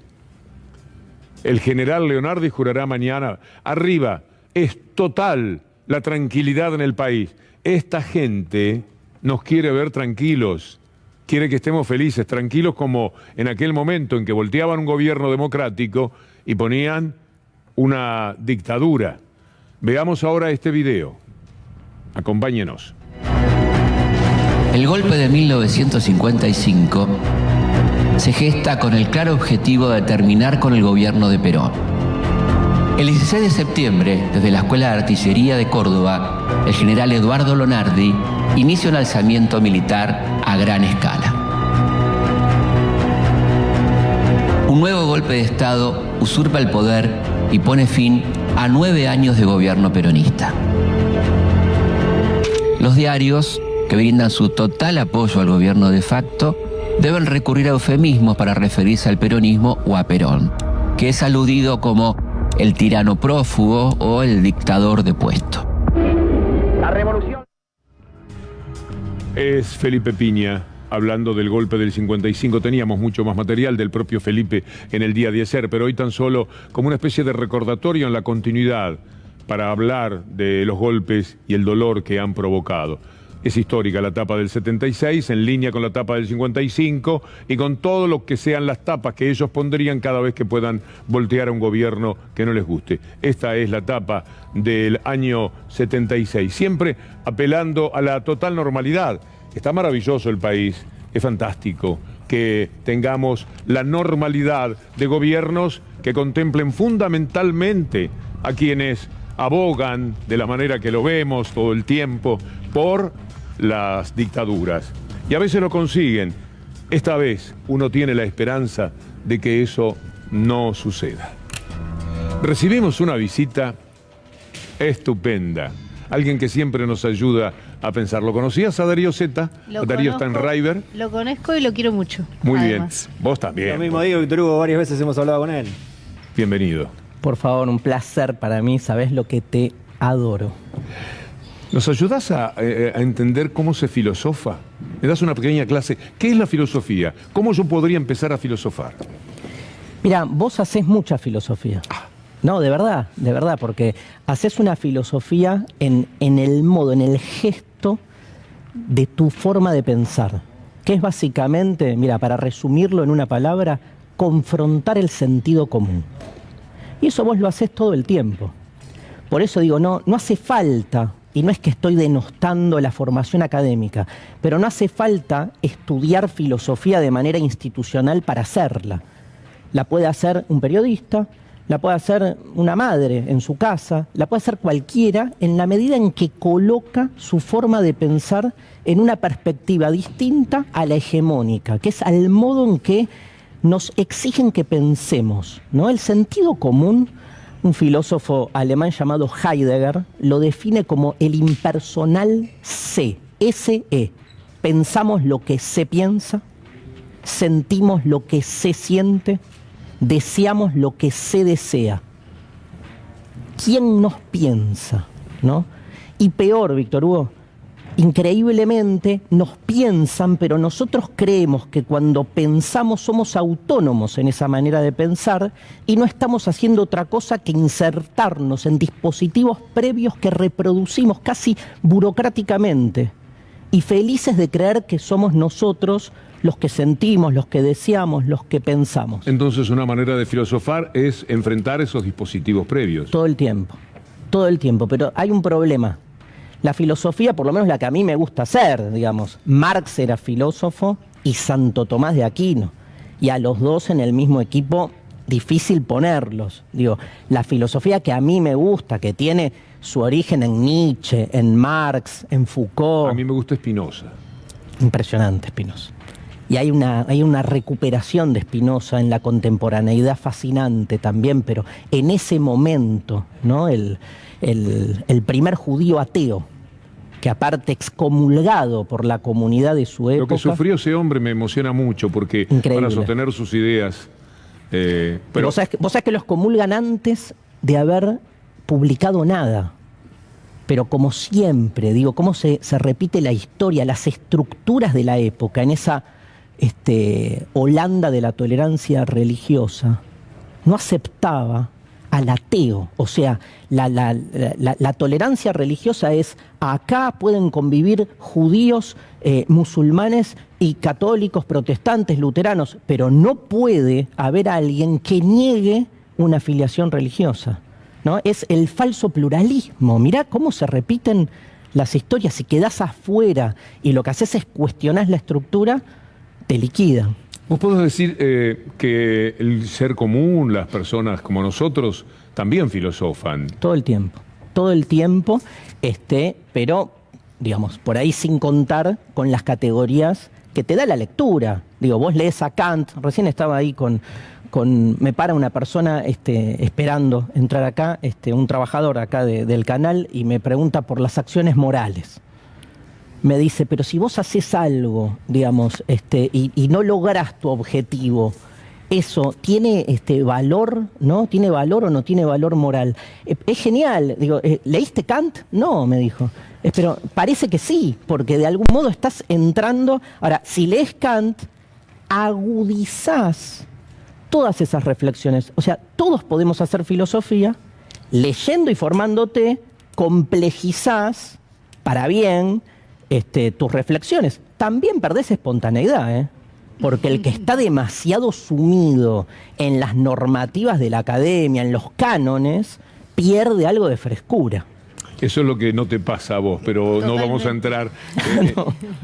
No, estoy pensando en cómo cierta derecha, sobre todo cierta derecha extrema, en la Argentina, se apropió de la palabra libertad. Y a mí me parece una palabra fuerte, hermosa, sí. Y no me gustaría que se la regalemos a los libertarios. Fíjate cómo en toda su narrativa usan este concepto. ¿Qué hacemos? Sí. ¿Cómo hacemos con eso? ¿Por qué se apropian de esa palabra? Primero, es la forma, Steffi, usual de vincular poder y saber.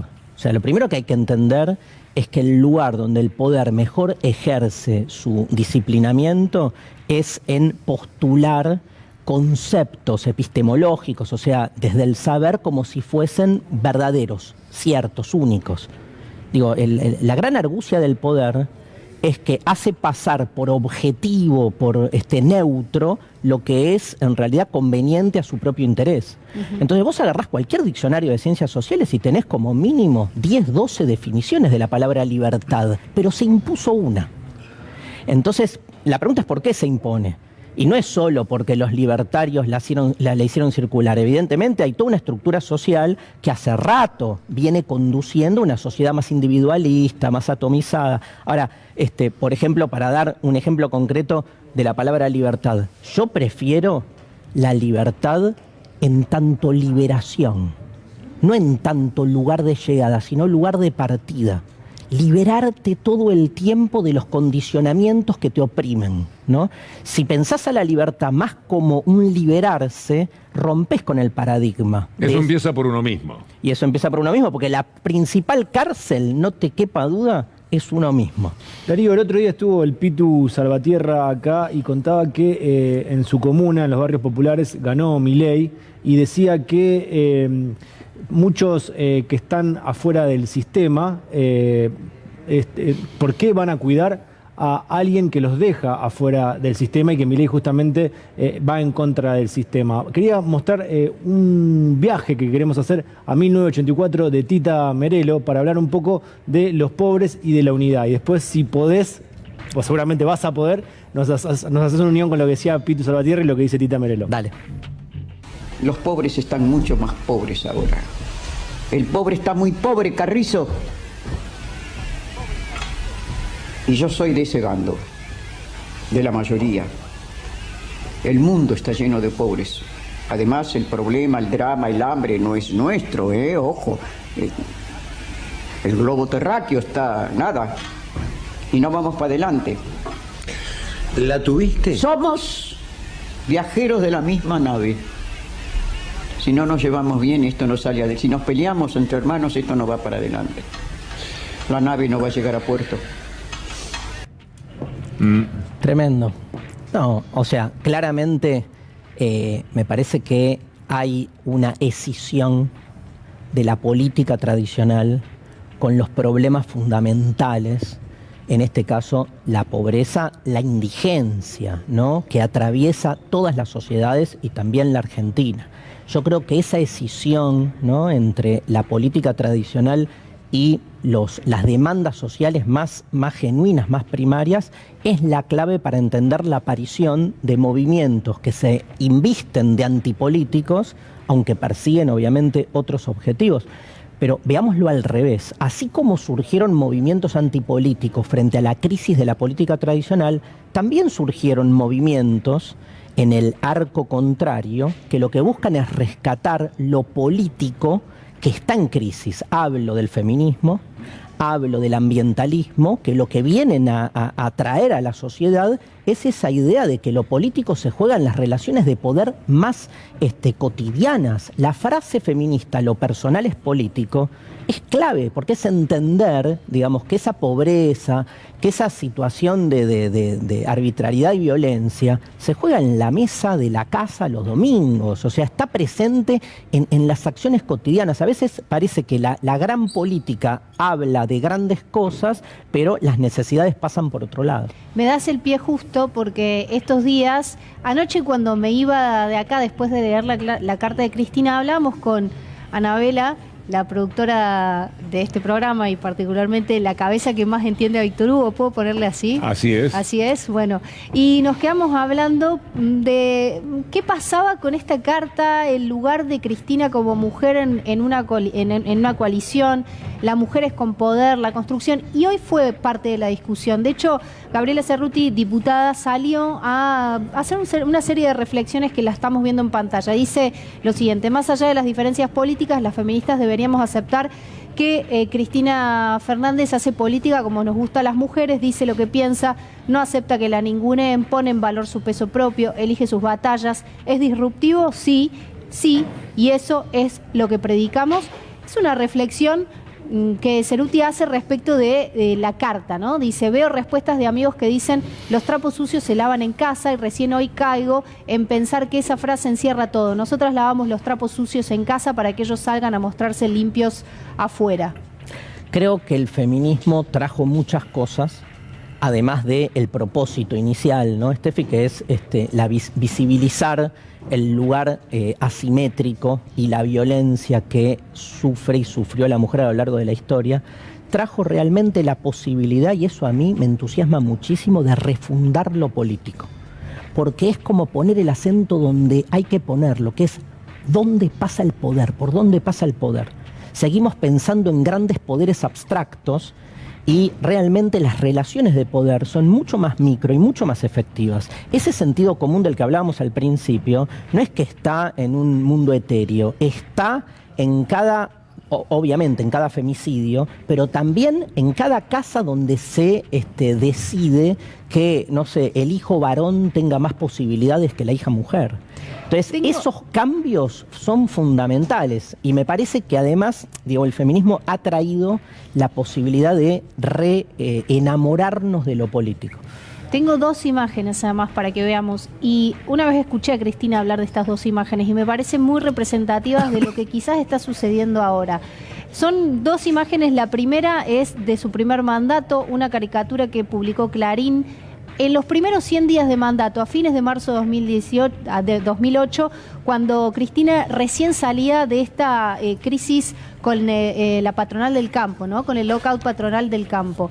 Bueno, ¿qué es lo que dijo en una plaza pública Cristina en ese momento? ¿Qué es lo que no quieren que le diga al pueblo argentino? ¿No? Y creo que un poco también podemos traer esa imagen y hablar sobre qué pasa cuando las mujeres en un frente político disputan poder, cómo se las representa y sobre todo defender el derecho de Cristina, más allá de lo que plantea, de tener el derecho y la libertad de plantear una diferencia y una disputa política. Me parece que las feministas en este momento tenemos que respaldar ese derecho de Cristina a que no le jueguen con el contexto en contra, ¿no? No sé qué pensás respecto de esto. No, te escucho, ¿sí? Lo que más aprendí del feminismo es a escuchar, ¿no? Que me parece que es una clave en todo esto.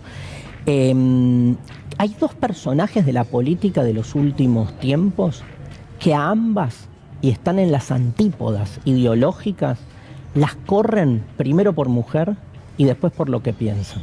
Con todas las asociaciones de eso, ¿no? Desde la locura, la pasión y cosas por el estilo, que son Cristina y Lilita.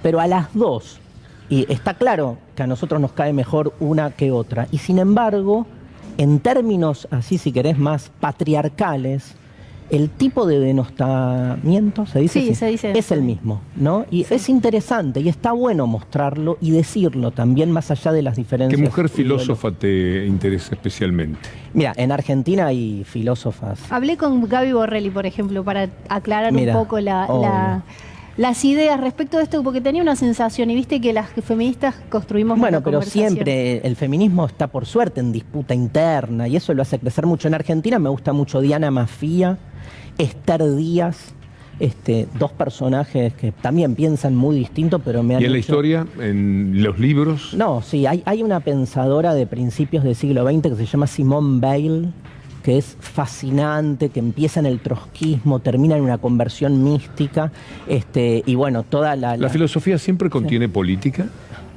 en el fondo? Depende cuál. Hay filosofías que intentan, digamos, despegarse, pero yo creo, un poco por esa relación entre el saber y el poder, que pensar siempre es un acto disruptivo. Entonces forzás ese sentido común, con lo cual es un acto de poder. Porque pensamos para ser mejores y para hacer un mundo mejor, se trata de eso, ¿no?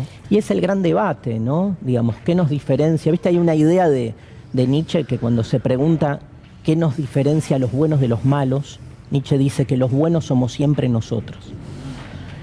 Que es como, digamos, la filosofía de algún modo te hace darte cuenta, digamos, que esto que decías antes, que el principal enclaustramiento que uno tiene es con sus propios dogmas.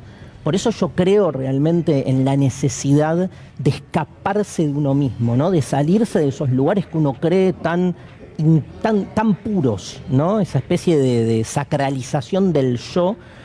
Y creo en ese sentido que lo político ayuda, el otro como categoría que te está siempre moviendo, y el amor, ¿no? El amor es como la gran categoría que está todo el tiempo desarmándote. ¿Y la muerte? La muerte es el tema. Yo entré a la filosofía por ese tema. Y dije, voy a estudiar filosofía para poder dejar de estar angustiado por estar todo el tiempo pensando en que en algún momento me voy a morir. Todo el tiempo pensando. Bergson decía que no paramos de pensar, es verdad eso, ¿no? Yo hoy, después de 30 años de haber empezado a estudiar filosofía, no solo no lo logré, sino que estoy peor.